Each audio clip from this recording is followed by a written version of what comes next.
En 1964, Donald Tarlton est un jeune homme de 19 ans qui rêve de showbiz. 5 ans plus tard, il a enfin sa chance.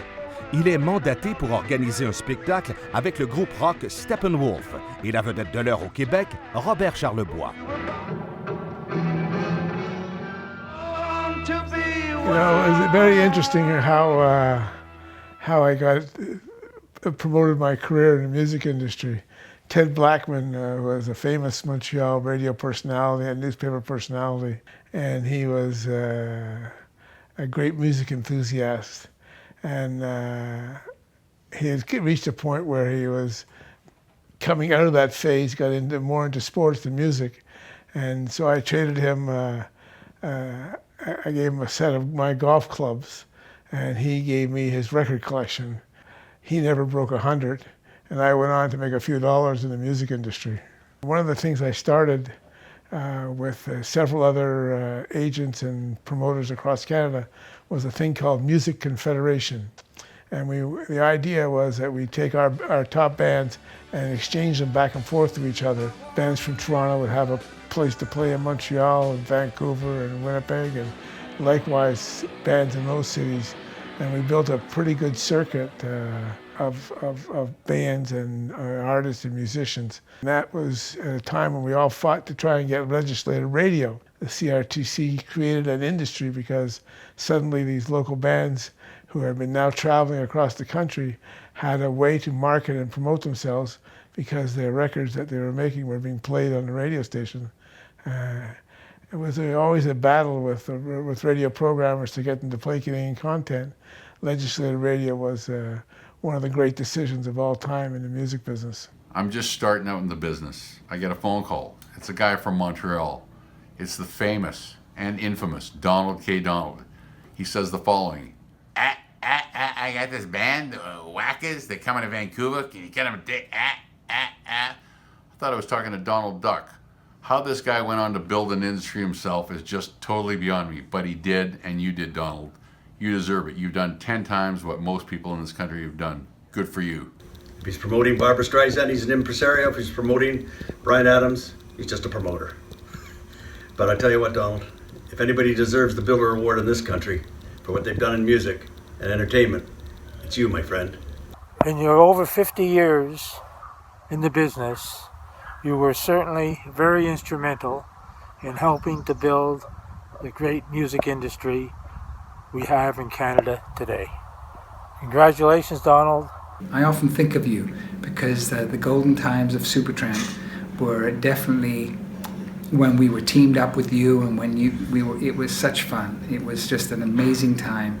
And you're a very special guy, Donald, and I want to thank you so much for what you've done for Supertramp, what you did for me, and what continues to this day for me in Canada. And God bless you, and thank you so much.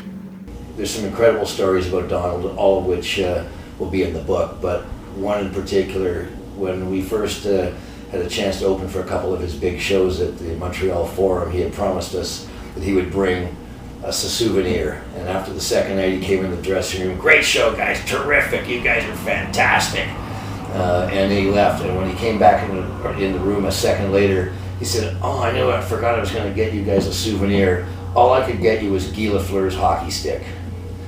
Anyway, congrats, Donald. You're the best. You're only as good as your word in this business. And if you make an arrangement and a deal and you agree to do something, come hell or high water, you got to live up to your word. And I was able to build a kind of a reputation that the agents took my call, the managers took my advice, and consequently we had a lot of successful partnerships and gatherings together. I know of no greater builder of the Canadian concert industry than you, and I was extremely fortunate and I'm grateful to have been on the receiving end of your mentorship as you built the Canadian industry.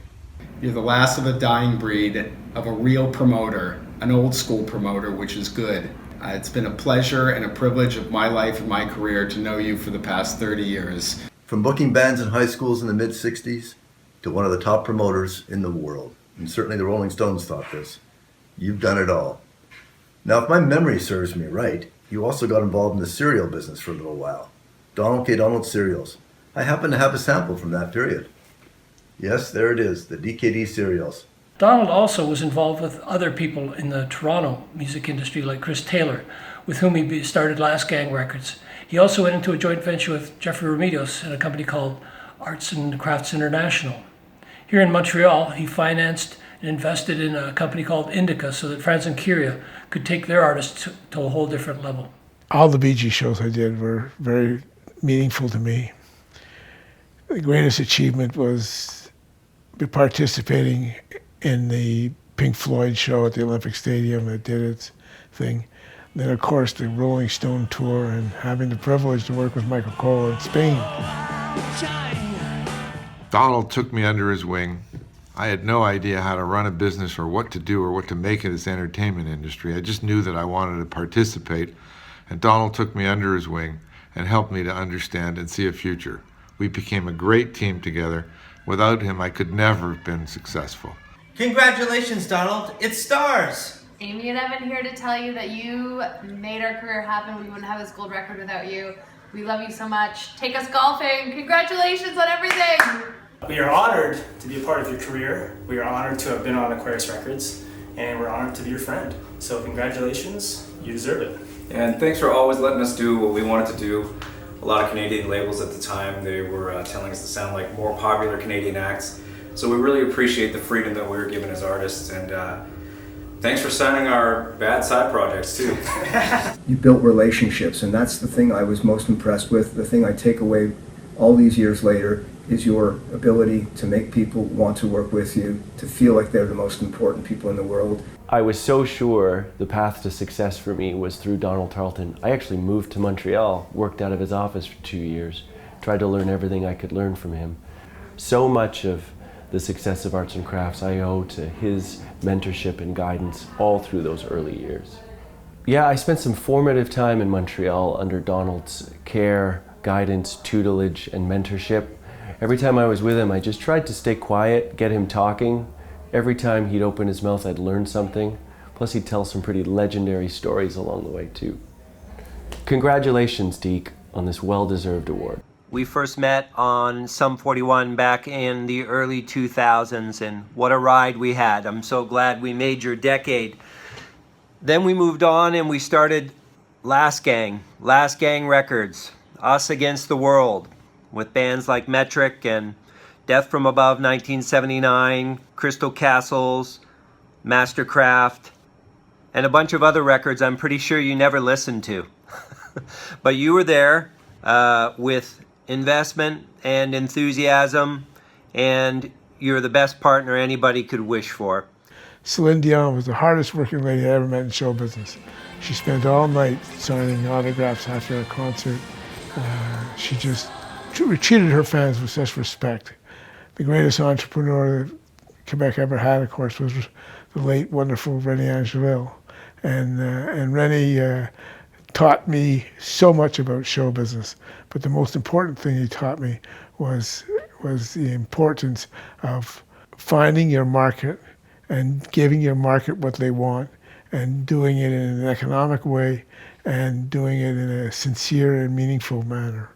And I think that the Québécois artists and Québécois musicians are just unique people who are a smaller version of a worldwide star system. Some of those artists are so talented that they're breaking out of their domestic success and starting to achieve international success. And that is one of the great reasons why I've worked so hard within the Quebec music industry, because people like Kevin Perron are phenomenally talented artists, and they don't have to limit themselves to this territory, but they got to always respect, admire, and take care of business in this territory to keep their careers going. The great thing about music is that it's a uniting force. It's people coming together, and music has developed social change and changed the world.